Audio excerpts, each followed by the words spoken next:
My name is Sonny Singh. I'm a Brooklyn-based musician and activist, and I'm recording my first solo album called Chardi Kala.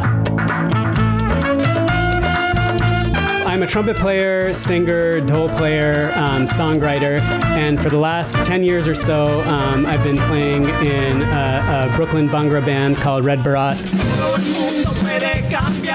For the last decade, Sonny has brought his energy to audiences around the world. Sonny Singh, welcome to Sama. Thank you. What got you into music? What was the thing? Yeah, when I was a kid, it really did start from the spiritual angle. That was some of my first exposure to music. Some of my first times playing music was in a Sikh devotional context, and it was something that I did because a lot of Sikh kids did it. My parents wanted me to do it, even though there's no musicians in my family. It was this sort of way to connect with our community, connect with our history. And when I became a trumpet player in school band, I think something about that resonance, something about diving into sort of like the tones and melodies that instrument creates, it just became a really important part of my personality, an important part of my expression. We don't know much about Sikh devotional music. We don't know much about kirtan generally. Some of us do. Tell me something about this. In the Sikh community, music is just a kind of crucial way of how we connect to the divine and how we pray. So if you go to any Sikh house of worship, which we call a gurdwara, and there's gurdwaras all over the United States and in pretty much every major city and lots of minor cities and towns too.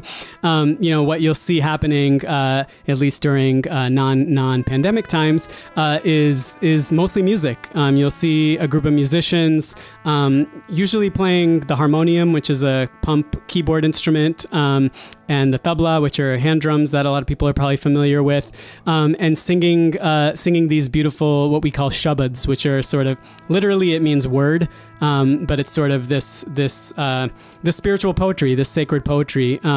The six scriptures, which we call the Guru Granth Sahib, it's like over 1,400 pages of beautiful poetry, written not only by Sikh gurus or Sikh saints, but also by Sufi saints, also by folks who are part of the sort of radical Bhakti tradition.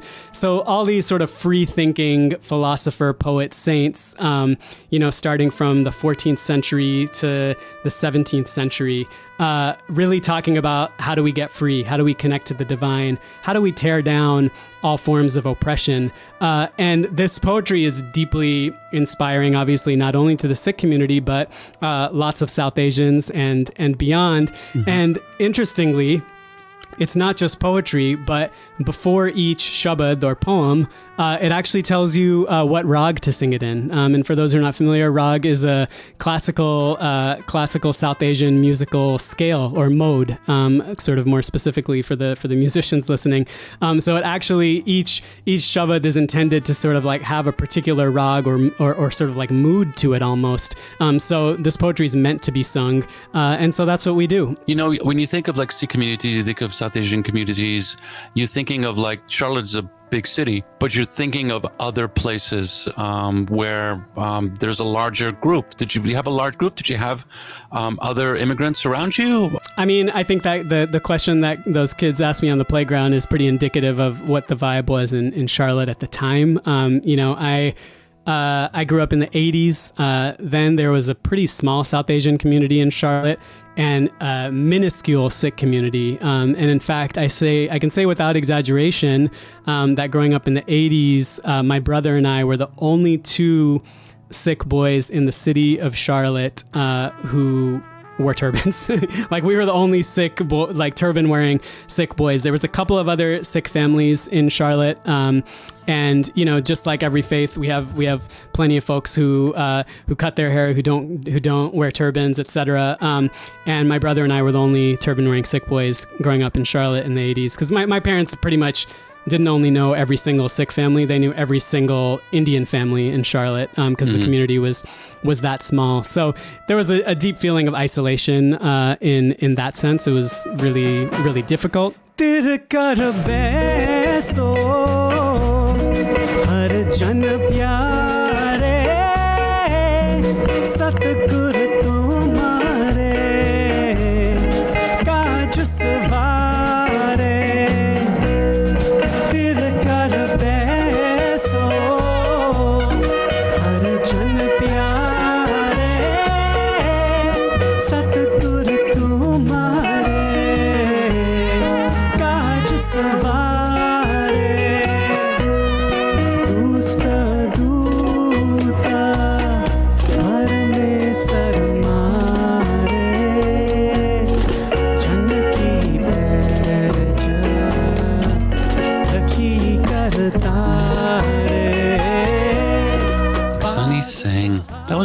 beautiful. Oh, thank you. Tell me what the song's about. The main line says, "Those beloved people of the omnipresent divine, make this thought stable in your heart.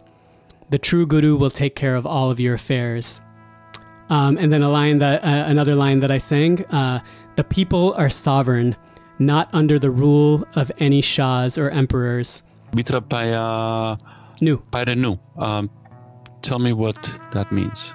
Mitar pyare nu. So this refers to mitar is a word for friend or beloved, and so it's that idea of the divine as one's beloved friend.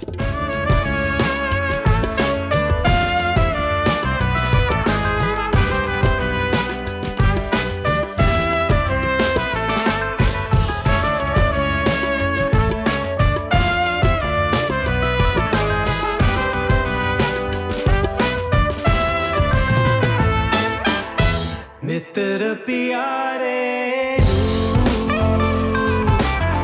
हाल मुरीदादा के ना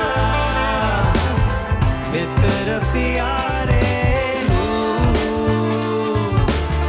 हाल मुरीदादा के ना हाल मुरीदादा के ना हाल मुरीदादा के ना. How does this music reach people like Modi? I have a lot of thoughts about social change and human change, and don't want to believe that Modi's a lost cause, but I think Trump's and Modi's are probably lost causes, but their supporters aren't necessarily, right?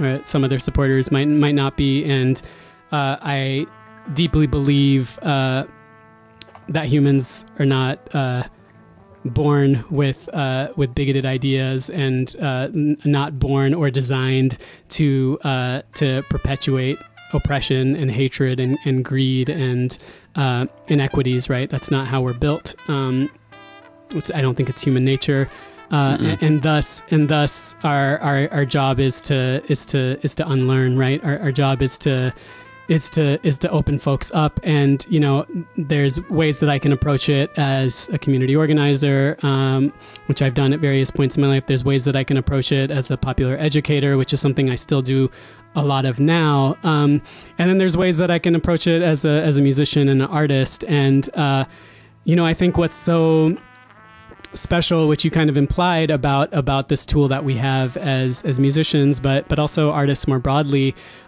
is we have the ability to make people feel things, right? We have a way to get in and make people feel things that they might not otherwise feel, right? They might not feel it if I just tell them, right? Or I try to explain, if I try to break down the history for them in a really sharp PowerPoint presentation, or a really compelling speech, or even a really great workshop, which I've been known to facilitate some workshops from time to time about racial justice issues. And, I just think music is a tool that, we don't need a strategy in music work. We might need a strategy in our workshop or in our organizing campaign. In fact, we definitely do. But with music, I try to not go there, right? I try to be true to what my heart is saying, and hope that it connects with people. That's my initial thoughts. Okay, thank you for sharing. I think this music, your music specifically, it alleviates fear. And I think of Modi, and I think of Trump, and I think of people like that. I think of people who you kind of come to that from a place of fear, and you never lose that fear.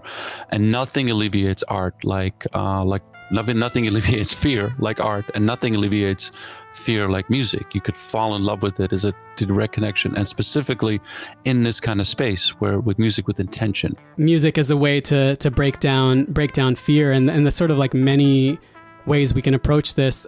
To me, improvisation is one of those things that long has been a vehicle for liberation, internally and externally. So it's there's not a ton of improvisation on my record, but it's an important part of my musical expression. So I'm just gonna do a little meditative trumpet improvisation for a moment or two.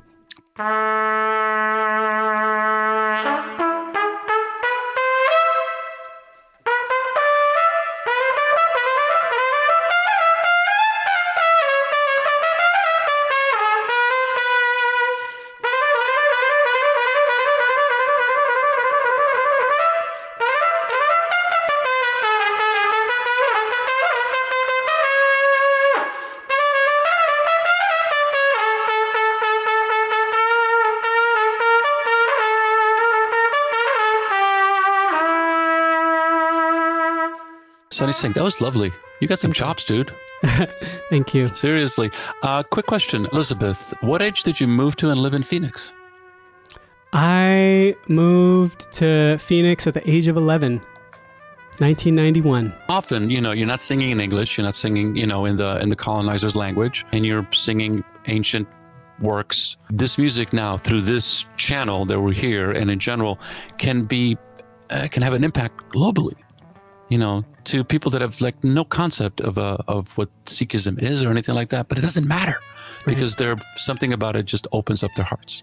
Yeah, you know what I mean? Absolutely, absolutely. Yeah, I mean that's my hope. I mean that's my dream that people connect to this. Certainly not just in the Sikh community or even South Asians more broadly, but I hope there's something in this that lots of folks can connect to from lots of different backgrounds. Yeah, I think they will. And so you had the Kickstarter campaign. I did. And which we played for. Are you done? Do you need more cash to finish the thing? You know, I don't need the Kickstarter is over. The funds for the album are pretty much secured. Obviously, it's been a tough year for music. So you know, in terms of being able to make a living as a musician, that's been completely obliterated. But I feel very lucky in many ways. I've been okay. You have a Bandcamp, yes? I have a Bandcamp. Yep, Bandcamp, Spotify, iTunes, all those things. I love them all, but Bandcamp. Bandcamp is actually, especially on Bandcamp Fridays, all the proceeds go to the artists. You got some merch? You know, not at the merch phase yet, much to the dismay of my manager. I bet, because I would be sporting a Sonny Singh playing a trumpet T-shirt. So hopefully that will happen soon. And you know, thanks for doing this. Thanks for sharing your story. Koi Bole Ram. So this is an anthem of religious unity and pluralism, written by from the Sikh scriptures as well, and thinking about that message of religious unity and pluralism that's in this one. It is directly confronting the Hindu nationalist agenda of the Modi government. So we'll see a lot of footage from that movement in this video.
Karim